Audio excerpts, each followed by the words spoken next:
Welcome back to another video in this Blender series. Today we're going to be looking at rigging and animating this little pumpkin monster thing that I just created. Yeah, so let's dive into it. No, I should start off by saying there are a lot of tutorials on YouTube on animating and rigging and all of that stuff, and all of the information carries over completely. Either way, anything I'm saying for this specifically for Minetest would work for anything else, and anything else you might find on YouTube specifically for any other thing would carry over to Minetest as well. Animating is animating, and rigging is rigging. It doesn't really make too much of a difference what your target audience is. The principles and concepts stay the same. So we are going to just start off by doing an armature, and that'll give us a bone. And then we're going to go ahead and edit mode, and we'll extrude off this top bone. Think of it like, you know, the bones in your body. The bones and the joints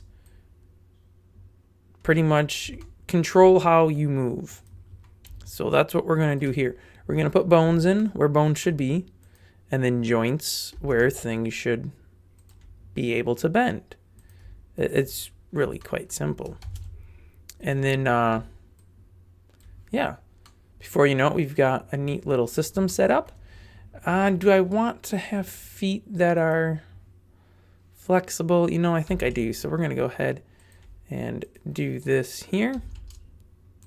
All right, so now we have bada boom, bada bing. Let me go into wrong button. Let me go into pose mode. Now we have this little skeleton set up. So the head, I guess, the pumpkin itself can rotate.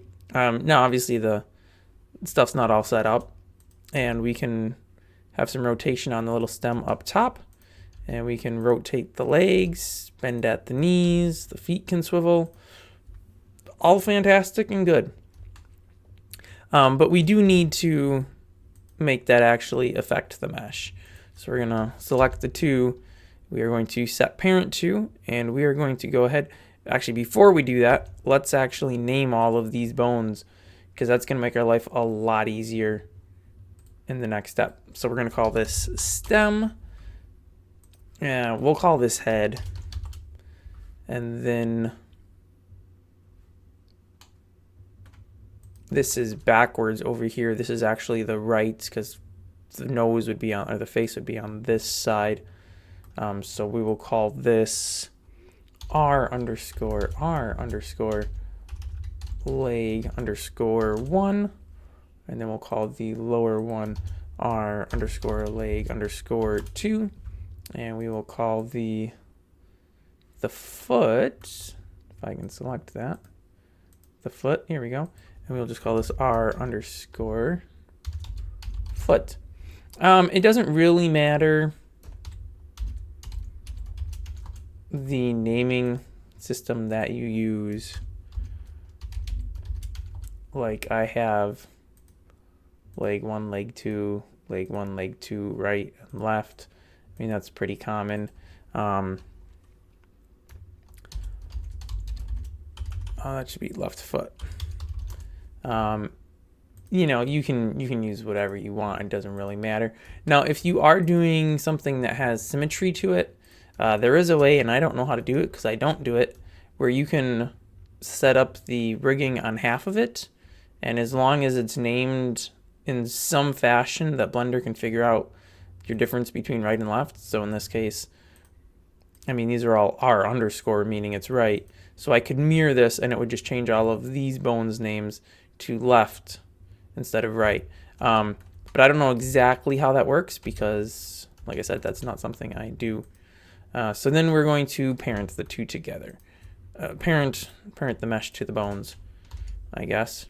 We're going to do armature deform, and we want to do with empty groups. And now if we select our mesh and we go to the, I want to say it's this one, yep, to the data tab here, we have all of these vertex groups. And if we go into edit mode and we select any one of these, we will see it selects nothing. which isn't to be unexpected. So what we need to do is select all of our different vertices that should be in these groups and assign them. So the stem, well, that's the stem. So we're gonna select those and click assign. The head, well, that's this whole mesh. So we're gonna go ahead and assign those. This is a foot. It is the left foot. So let's go ahead and assign that. And then this would be left leg 1. And this would be left leg 2.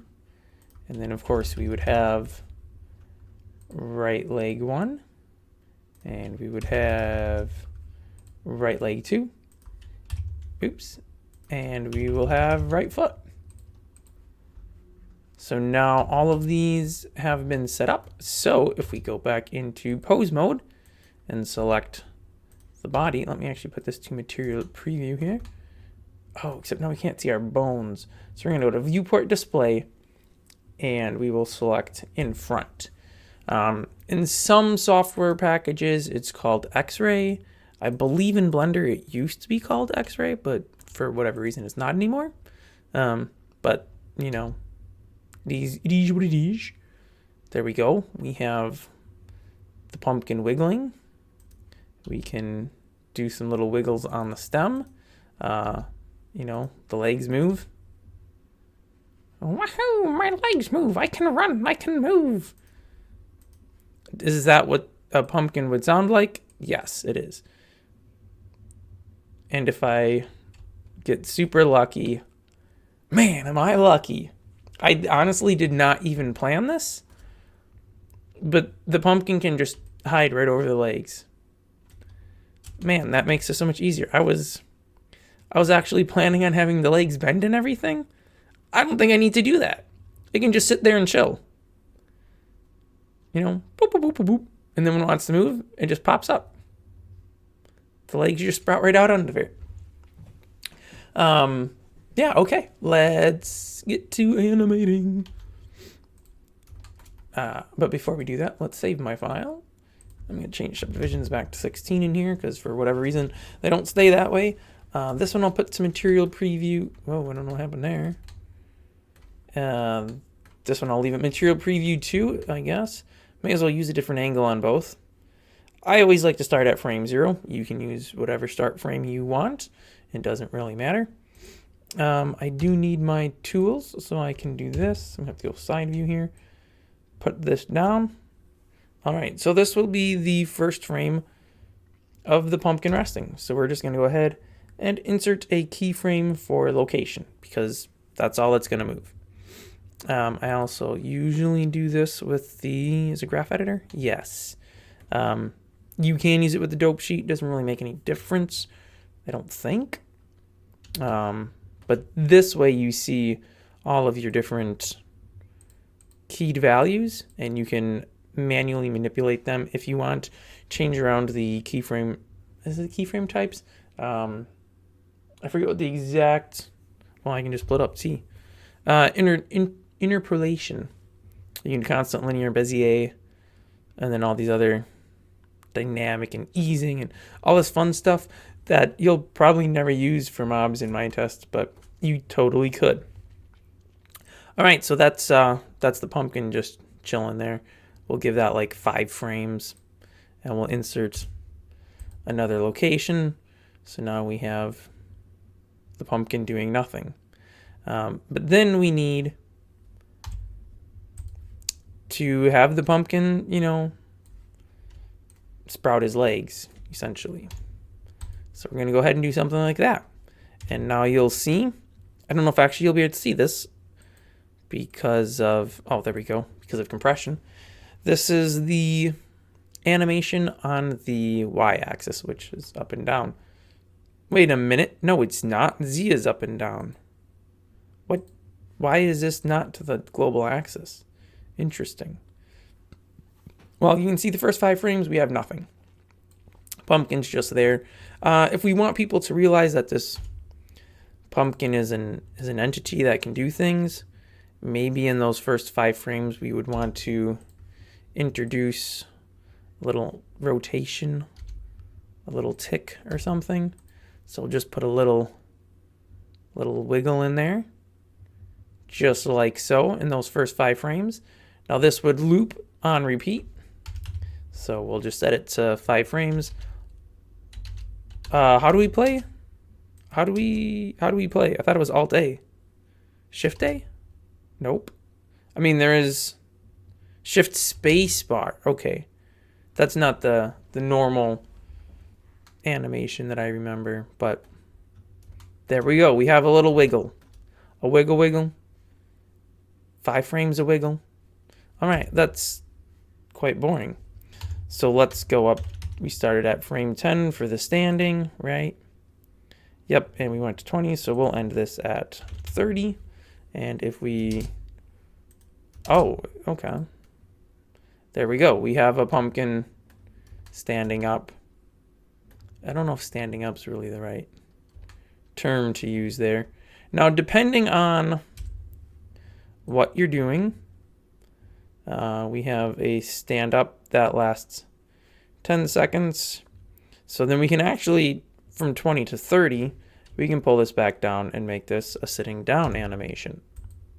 I don't know why I put a rotation in. I wanted location. So now if we play this, he's just kind of vibing, popping up and down, right? Depending on the API backend you're using for your mobs, this may or may not work. If you're using 10+1's mobs redo, you have a fixed set of animations that you can define.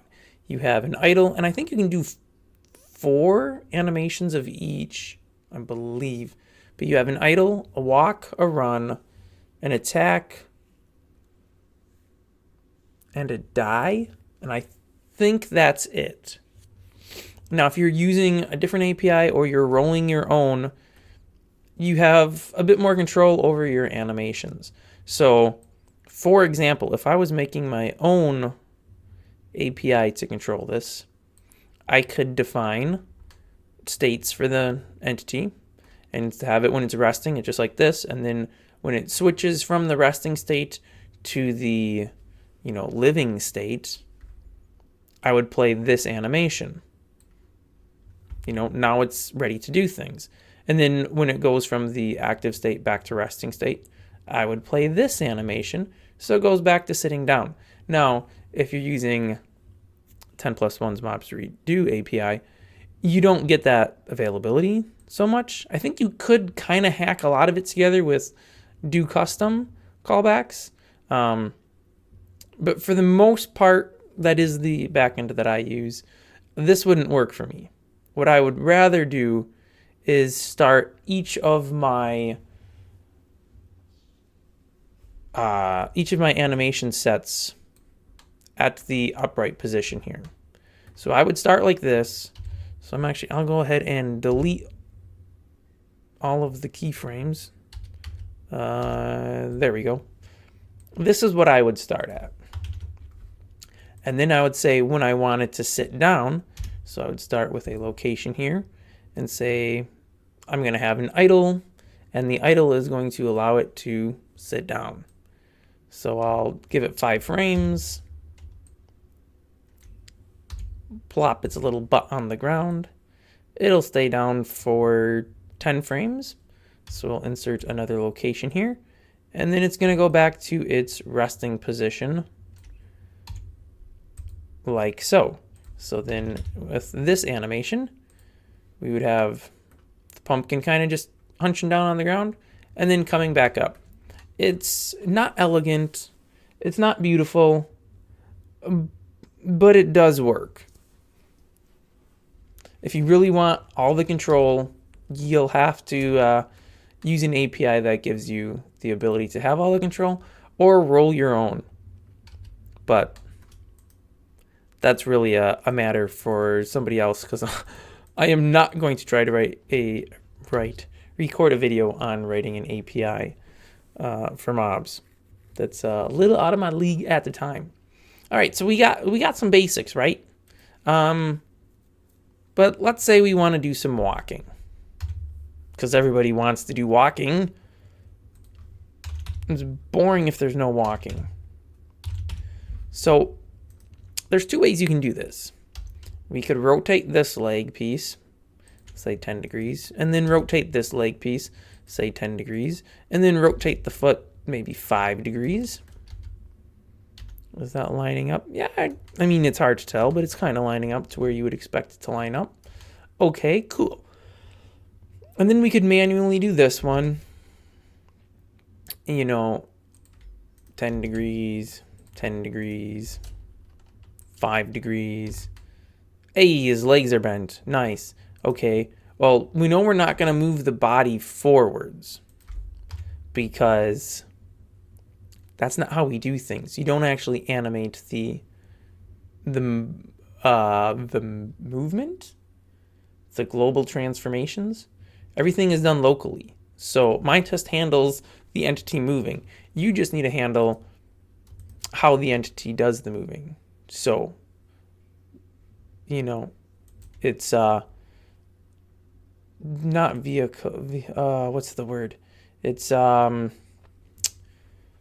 there's a word for it. You just need to do how it moves. I can't think of the word. I'm sure somebody in the comments will be, you idiot, that's the word you're looking for probably. And I'll be like, yep, you're probably right. Okay, anyway, that's getting a little off the topic of what we're trying to talk about here. This is a lot of work doing all the animating like this. Wouldn't it be so much easier if we could just take the foot and say, foot, go here, or there, or here, or there, wherever. And the rest of the leg would just follow through? Well, turns out we can. And it's called inverse kinematics. So using inverse kinematics, we can basically define a bone and say X amount of bones need to move in whichever fashion necessary to touch this bone. That's a terrible way to explain it. It'll probably be a little more better explained with a visual representation, i.e. how to set it up. So we're going to duplicate the foot bones, and we're going to come over here and we are going to remove the parent to the bones. I'm also going to turn off deform. That doesn't really matter because we already set the armature and all of that good stuff up.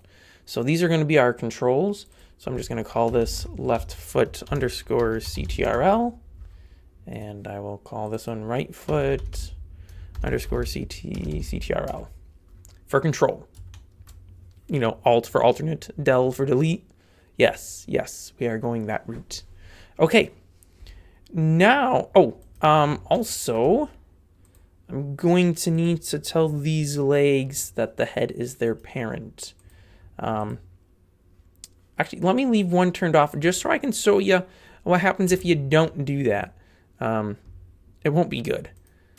I can go ahead and Alt-R to remove the rotation that I set up on these bones.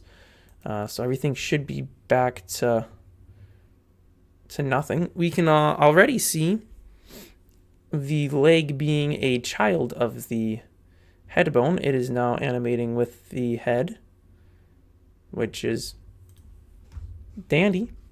It's not necessarily helpful for that specific animation, but it's easy enough to change.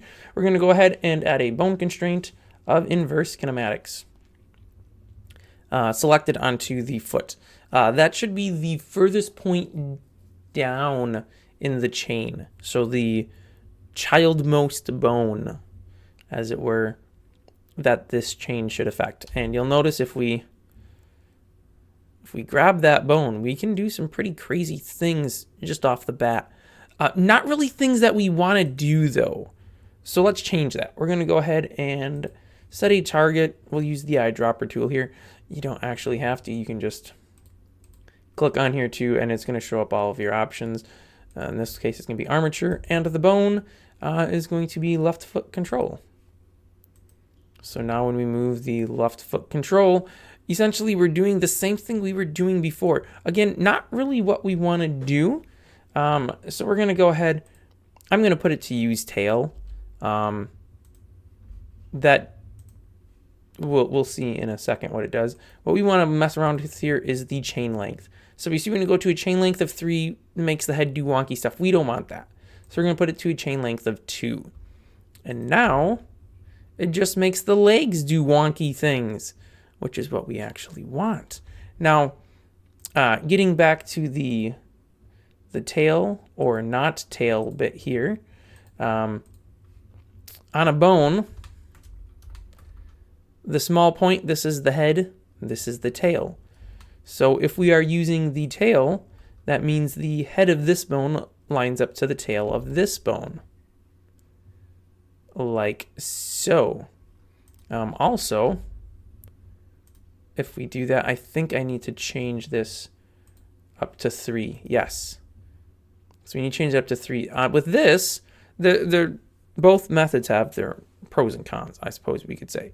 With this, I have the ability to rotate the foot, right? So I can make him do a little tappy, tappy, tappy, tappy, tappy, tappy, right?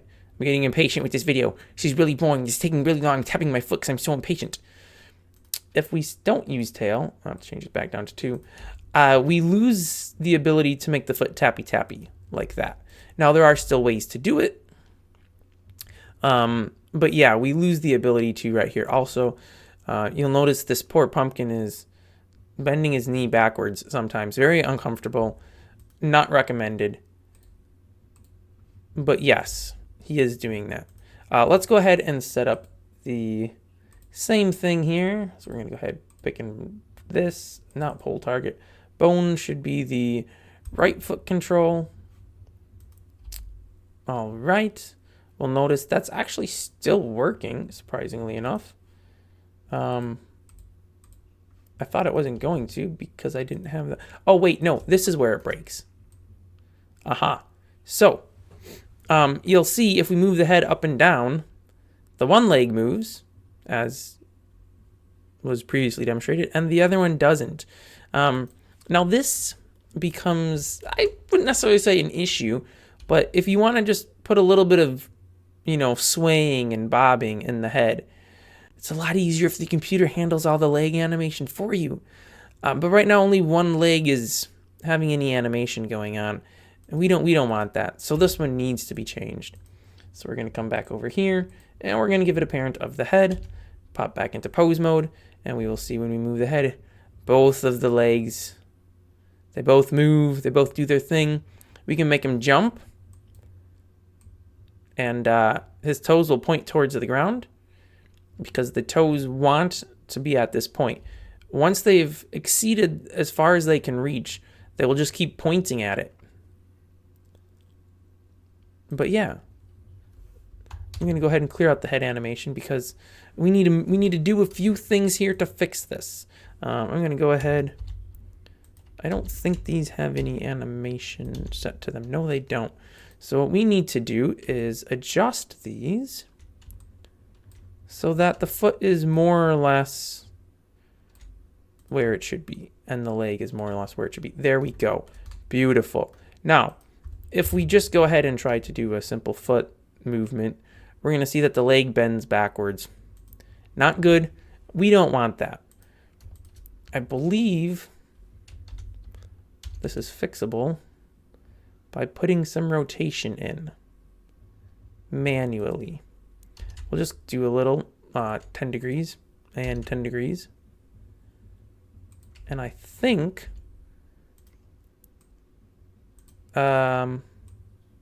excuse-moi, you're supposed to, did I just break something by adding a bit of rotation? No, I want the leg to bend before the foot does all the bending. Why is this not? Let me take that rotation out of here. How do we do this? It should be when it bends that the knees bend. Why aren't the knees bending? Please hold while I figure this out. Okay, got things figured. So what we're gonna do, we actually do need to change the, let me pull this up here so we can get it. we need to change the inverse kinematics to not be using tail.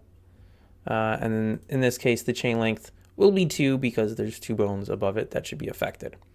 And then if we select our control bone at this point and move it, the leg is still bending backwards. That shouldn't happen.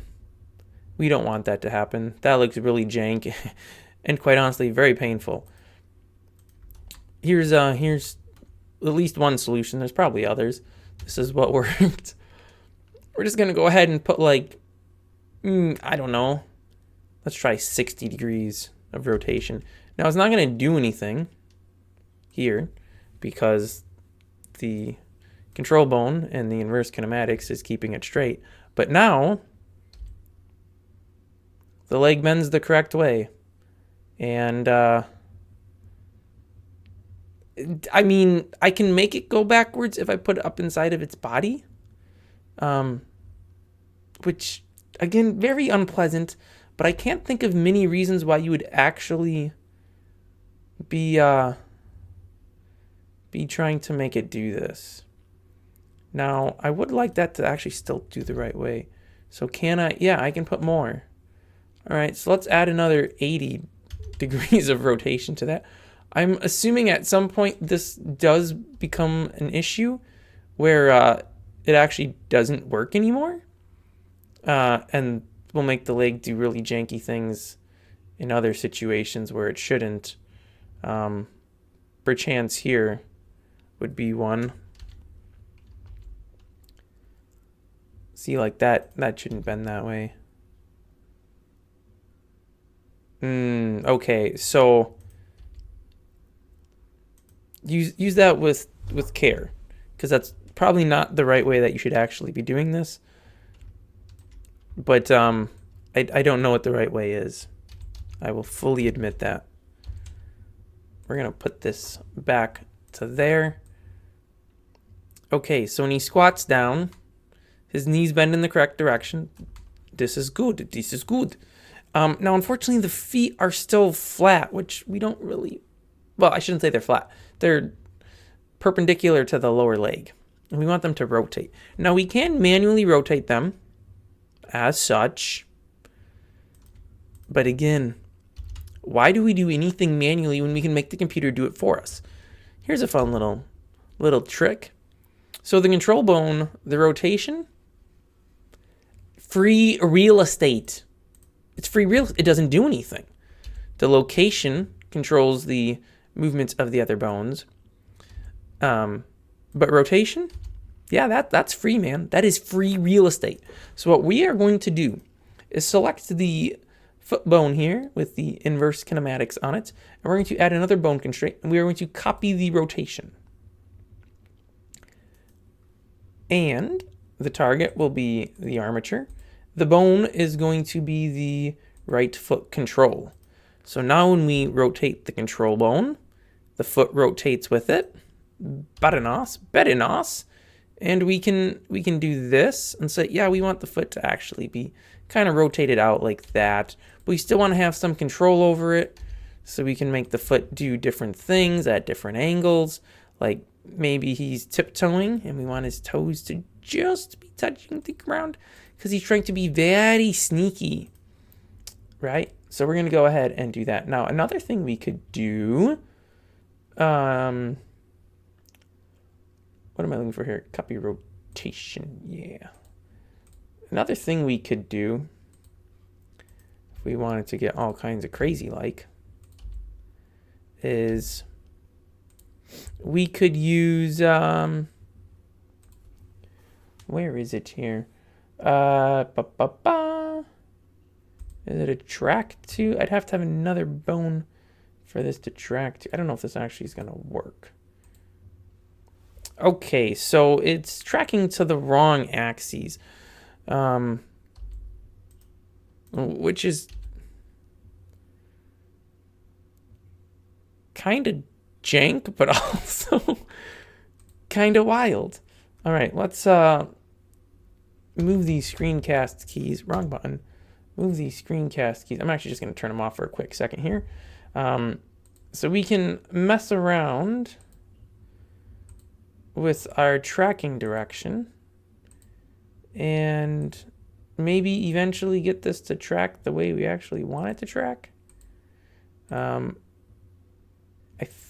think possibly that is actually what we would want.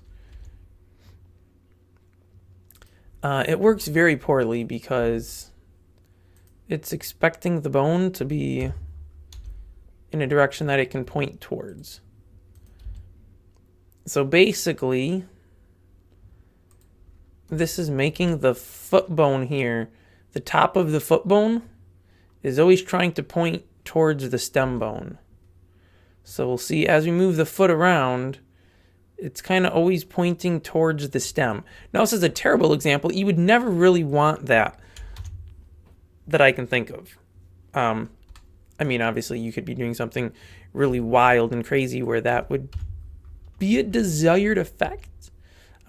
More like than not, though, if you were to use that, you would have an additional bone someplace that the feet would be pointing towards. It's really not super helpful for something like feet, but if you have, say, eyeballs or eyeballs on eyeball sockets, I'm thinking like snail eyeballs, right? They got I'm sure they're not called eyeball sockets. They got the little tubey things with the eyeball at the top of it. You know what I'm talking about on a snail? And you want those eyes to, be able to follow something. You would use a track 2 constraint. Yeah, we're getting rid of the track 2 because that doesn't make any sense in our scenario.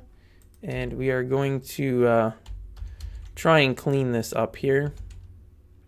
I think that's where that should be. Alt G. Oh, let me turn these back on. Alt R to clear out our rotations. Now, oh, that's weird.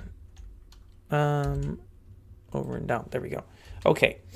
Now that we have changed the control bones here, we don't actually need to be able to select this inverse kinematic bone. So we can go ahead and hide that.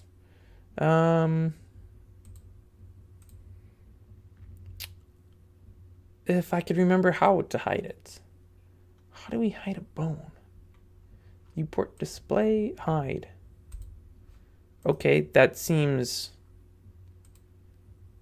That was the wrong one to hide. There we go. We don't really need to see the foot bones. And you know what? We actually don't really... Can I... I figured that wouldn't work. Can I just do H? I can. Okay, you can just hide them with H. I don't actually need to see the leg bones either because the inverse kinematics is taking care of everything for us. I never need to interact with the leg bones if I set stuff up correctly. Okay. Everything's being handled for me. Rotation's copied. I only actually have to deal with this one bone. Now, one thing I would like to do, because when I made these bones, I moved them up and over one grid space here. I would like to reset them that straight down is their default position. So I believe we can go to pose, apply pose as rest pose. And now when we do an Alt G, so Alt G just clears the, I don't know what is going on here now. Why are my knees not working? Alt G will clear out our movement. And it goes back to where it should be. Unfortunately, I have somehow lost the rotation on my upper legs. I don't know what happened there.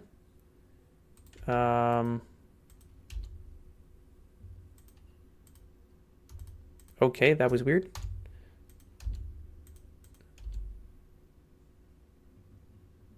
I don't know.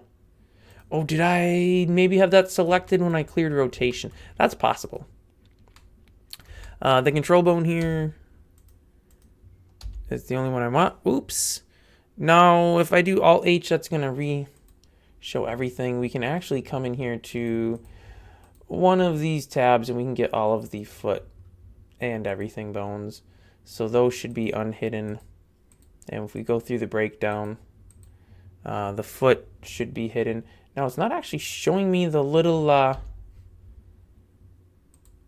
yeah, why doesn't it show those? Interesting. Oh, it doesn't give you the control on a bone by bone basis if you want stuff hidden or not? That's funny. All right, well, is all right. We can make it work. Right foot control. Okay, left foot control. Why is it showing both of them as the same? I can't unhide from here. Are you serious? This is... No, this is awful. Why? Why can't I make that? Okay, well, that's the one I want. And that's the one I want. Okay. I don't know why it wouldn't let me do the visibility of them from there. You would think that would work. I don't know. Anyway, it's working now. Legs are bending the correct way. The head's making everything move. Okay, perfect. Let's go ahead and do another little animation here. I know we haven't done a walk cycle at all. Walk cycles are honestly just a lot of work, so we might not do that. We're going to go ahead and put some noise in. So watch this. Oh, wait. Shift space. Pumpkin Man is really vibing. A little too hard, maybe. Oh, that was definitely wrong. Let's make the scale very large. Oh. That's why. Because it put it on each. Okay, let's, okay, yeah, he is definitely vibing. We're going to put that to like a 0.1, let's do a 0.2. This is just a quick, easy way. I know a lot of people will be like, that's cheating. That's a terrible, wait, there we go. That's a terrible way to make free animation by making the computer do the animation for you. And you know what? Maybe it is a terrible way to do it, but it works. So I'm not going to complain too much. Give it a little offset there. I don't really like the... Give it some phase, man. I actually have no idea. Other than offset, I don't really know what any of this stuff does. But you just play with it till you find something you like. He's really vibing out. His knees are kind of popping every once in a while, which I'm not a big fan of. And basically that's because the body is just moving too high and the feet are coming off the ground, essentially. Like right here, yeah, the feet they're being pulled off the ground. That's not good. So to counteract that, we're just going to pull the head down a little lower, and that'll push all of this down lower as well. Okay, now he's just down too low. I don't understand what happened there. Bro, you don't need to be that squatted. Like, I mean, you're going to have some thick calves if you're doing that all day. Like, dude, I hate squats so much, but man, this guy's like at a 3/4 squat all day, just vibing to his jams. I keep doing Alt-A because I expect that to play because it used to. Just look at him go. Look at him go. Now, I will mention this quick. If I can figure out what I'm doing here. How do we stop this escape? Okay, there we go. If you are going to do something like this to just throw a bit of extra movement into your animation, you do need to actually bake this to keyframes because this animation won't do anything when you export it as a B3D. I can't vouch for any other formats if it would work or not, but I do know from personal experience, just setting up some modifiers, noise, any type of modifier. What are other options? Here we go. Any of these, doesn't matter what you use in my experience. When you export it, it'll save the keyframes and none of this generated stuff. you need to make it real, essentially. So to do that, we're going to select all of our, what are these called? All of our different axes that have animations on them, I guess. And we need to bake animation to keyframes. And I wish I remembered where we did that. I haven't done this in a little while. Nope.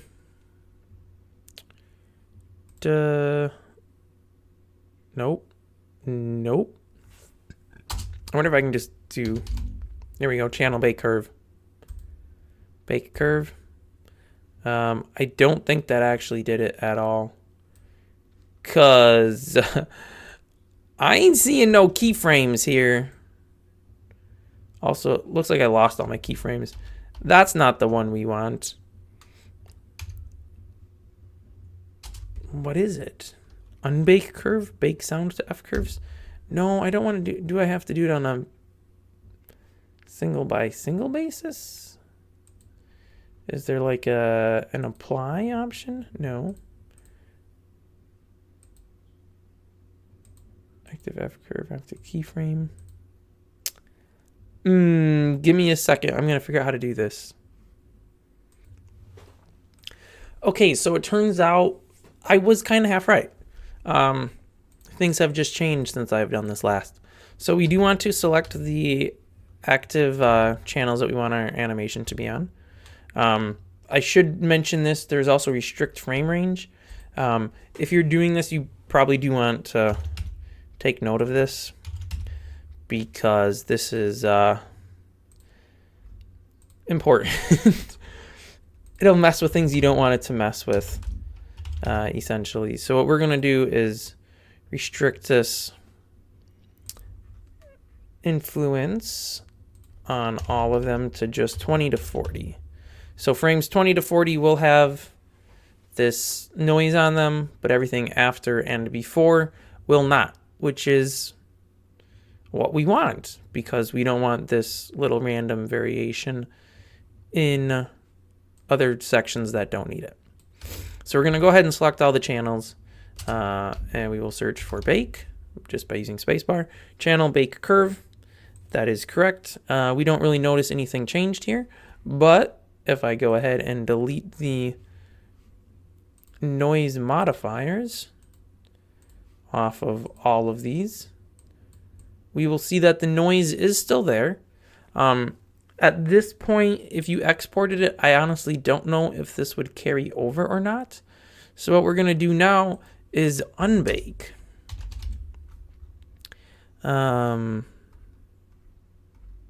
Okay. How do we unbake? Should I just type in unbake? Oh, okay, here we go. Unbake curve. And that converts it to keyframes. Channel unbake curve. I don't know, there should be, we have channel, oh yeah, right here. So if you click on the channel menu instead of using the search, and then bake curve and unbake curve. And now, unfortunately that seems to have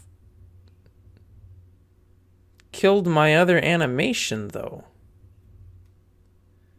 Okay, well, so maybe if you're gonna do that, make sure you save the file beforehand, because it could screw up your other animation. I don't know what happened there. It shouldn't have done that. I don't think it should have anyways. It's definitely changed since when I last have done this in a different version. So yeah, take that with a grain of salt, I guess. Okay, we're gonna go ahead and remove the animation. We'll set the location. He suddenly goes into this big vibe mode. But I'm gonna make that disappearing back into the ground again. So we're gonna go like so, insert location. And then, or actually we can just select these, Shift D to duplicate and move it over. So he goes in the, stands back up. Also, it looks like all of my Interpolation has gone linear rather than Bezier, which that makes it a little smoother. Depending on what you're animating, you may want smooth or you may want constant, or not constant, linear. Constant is just a straight drop. You would probably never want that. It is boom, boom.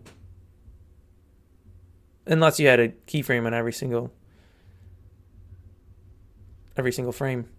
At which point it doesn't matter what you pick, because if you have a keyframe on every single frame, well, yeah, it's just jumping from one frame to the next. There is no interpolation. Anyway, we actually want his legs to not look like this, right?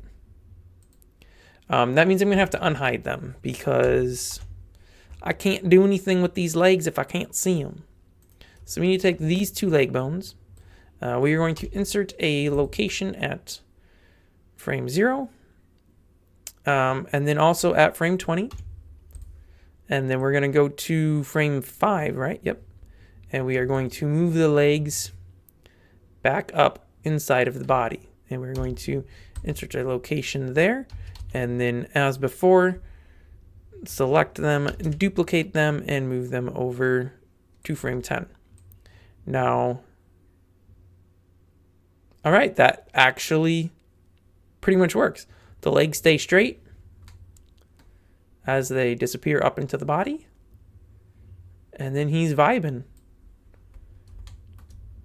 We could change that if we wanted the legs to bend. So we could, let's do, I'm trying to think which way would show that better. Let's move it one frame over. So it starts at frame 6. I only want to be moving on X. Yeah, okay.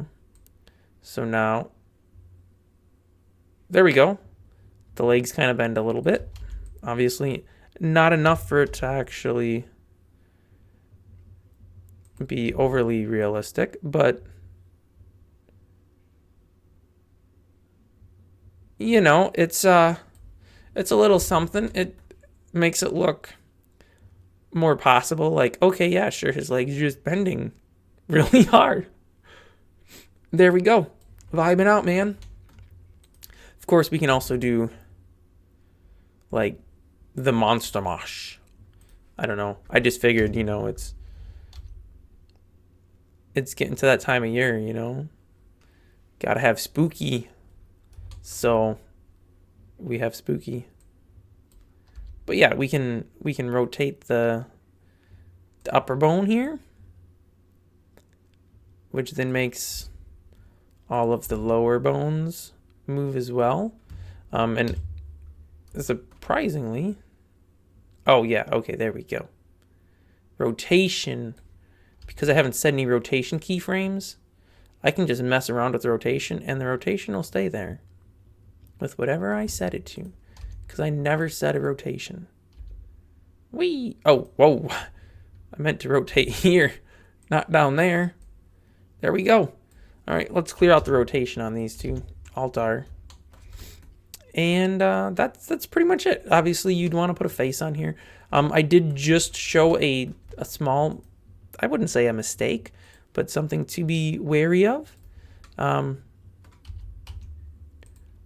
Can I just hide the armature real quick? Yeah, there we go.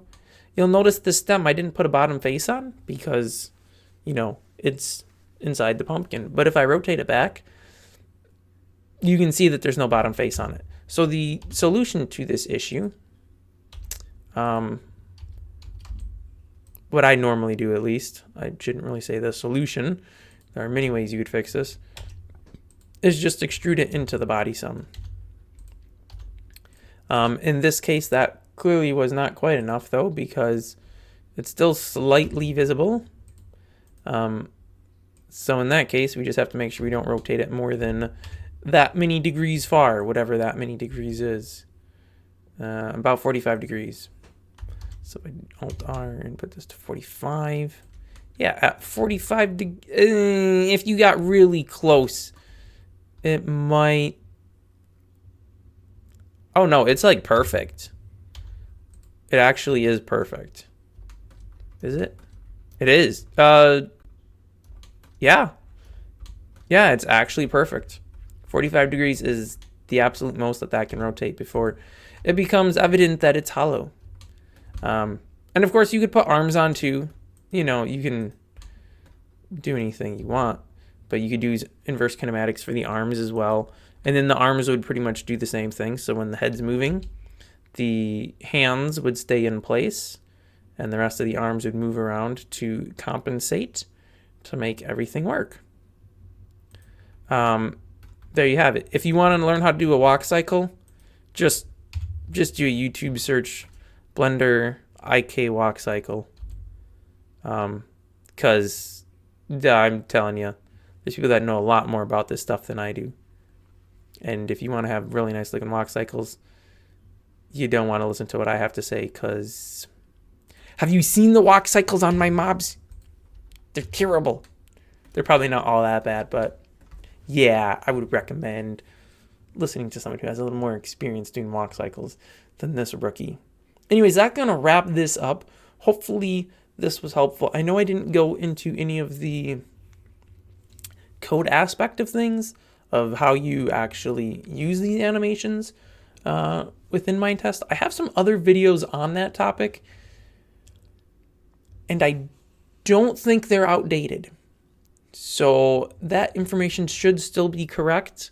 It's pretty much just throwing your keyframes in, saying this is the start frame, this is the end frame. What I'll do a lot of times, and I should have done it in here. So we can do M to put a marker in, and then Control M. Wait, you used to be able to rename the marker with Control M. Oh, now it's F2. Okay. And we would do something like idle start. And then that ended at 20, right? So we would do M, F2. I don't know why it's coming with bone name. That didn't even work. Bone? No. What is going on? Okay, that's... Do I need to select this somehow? Marker name. Oh, maybe... I see. So if you're in the graph editor here, dope sheet, and you hit F2, that'll rename the bone. Or let you select the bone or something. I don't know. You have to have your cursor on the bottom section here, and then you can hit F2. So then I'll just do like an idle end. And that way, when I have to put the keyframes into the code, I can open up the blend file and say, okay, my idle is starting at 0, it ends at 20, and then say my dancing move here, right? So we do M, and then we would do dancing start, and the dancing ends at 40, right? Yep. So we would add a thing in here, and then we do dancing underscore end. Wow. There we go. Now these markers, once you export it, they don't mean anything in the exported file, to my knowledge. They're just there for personal reference, so you can see the different sections of animation and where they are, what keyframes they're at. You could also, if you wanted, change one of these to a text editor, and you could create a new, and then you could do like dope sheet, and then you could do idle 0 through 20, dancing 25 through 40, and then you would want to make sure that when you saved this, that you also were saving the text file, which I feel like you used to have to do something to tell it to save this. I don't know if that's the case anymore. Yeah. You might have to do something to make that save. I'm not sure. I haven't done that in a very long time. But that's just for personal reference. You could also make a text file in the directory where you're saving your blend files and your exported files and your textures and all of that stuff to put your animation keyframes in as well. And then to export it, I suppose we could talk about that quick. Because you are doing animation, you are going to have to use B3D, which it doesn't look like I have installed currently. That's interesting. Okay, well, I wasn't going to show you how to export it anyways, because the current exporter has no options. You literally just export and tell it where to save to, and that's it you have. In my experience, it only exports the selected mesh, so you do need to have whatever mesh you want exported selected. Also, quick note, entities are always scaled down by 10%, 90%. They're scaled to 1/10. So you can either change your armature scale by 10 larger in Blender, if you want to do it that way, or in code, you can just tell it that the scale should be times 10. Either works just as well. I don't think either is necessarily better than the other. For me personally, I think it's easier leaving it this way because then I can just pop into edit mode and everything is right. Whereas I think if I scale this really huge and then I go into edit mode and then I go into wireframe here, see now stuff doesn't match up to my grid spacing anymore. I mean it does, but it's not right because it's multiplied by 10 and it's a 16th, a grid of 16s, however you want to describe that. So stuff doesn't match correctly anymore. And it makes it really annoying because then you have to keep doing this every time you edit the file. Change the scale back down to 1. Make your edits, right? Then go out of edit mode. Then go here, change your scale back to 10 so you can re-export. I can't tell you how many times when I was doing freelance work when I forgot to change my scales back. And then I exported the file and sent it to the person. They're like, the file's way too small. You need to make it bigger. I'm like, yep, you're right, I do. Why aren't you just doing this in the code? I mean, they were paying me well, I can't complain. But it just kind of always bugged me. But as being paid to do it, I'm really in no position to be complaining. But yeah, that's just another little something to keep in mind. With that, we will wrap things up. Thanks for watching. If you have any questions, feel free to drop them down in the comments below, and I'll try to get back to you as soon as possible. If you have any more topics you would like me to cover in this series, please let me know. Otherwise, this might be the last video, and we will be going back to mod reviews and other fun stuff. So let me know down in the comments below, and I will see you next time.